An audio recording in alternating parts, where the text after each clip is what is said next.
आगा के वहाँ के नारो में चूंडको भरिसां जाड़नि टकरनि वटि हथियारबंदनि गोलियूं हणी जोगी कलादी खे क़तल करे छॾियो आहे।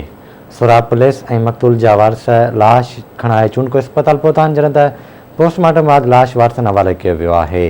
अहम ख़बर आहे, अवां ताईं पहुचायूं पिया। नारो मां चूंडको भरिसां जाड़नि टकरनि वटि हथियारबंदनि गोलियूं हणी जोगी कलादी खे क़तल करे छॾियो आहे। अवां खे आगाह कयूं, सोराब पुलिस ऐं मक़तूल जा वारिस लाश खणाए चूंडको अस्पताल पहुता आहिनि, जॾहिं त पोस्टमार्टम बाद लाश वारिसनि हवाले कयो वियो आहे। अहम ख़बर आहे, अवां ताईं पहुचायूं पिया।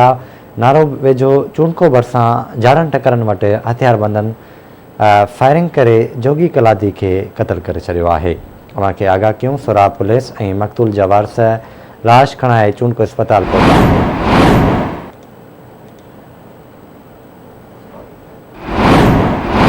अपडेट कयूं पिया।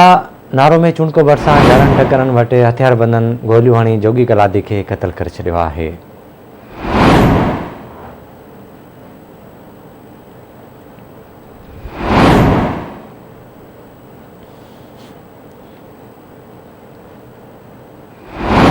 सोराब पुलिस मक़तूल जा वारिस लाश खणाए चूंडको अस्पताल पहुता आहिनि। पोस्टमार्टम बाद लाश वारिसनि हवाले कयो वियो आहे। तफ़सील वठंदासीं नारे मां पीराणो साहिल बंबरो खां। पीराणो साहिल, छा तफ़सील आहिनि? हाँ जी, ॿुधाईंदो कि सोराब थाने जी हद आहे जेको चूंडको कोट बंगलो रोड सदो आहे। जाड़नि टकरनि वारे इलाइक़े मां जेको आहे सो हमरा जंहिंजी उमिरि 40 साल ॿुधाई वञे ऐं हुनजी सुञाणप जोगी कलादीअ जे नाले सां थी आहे।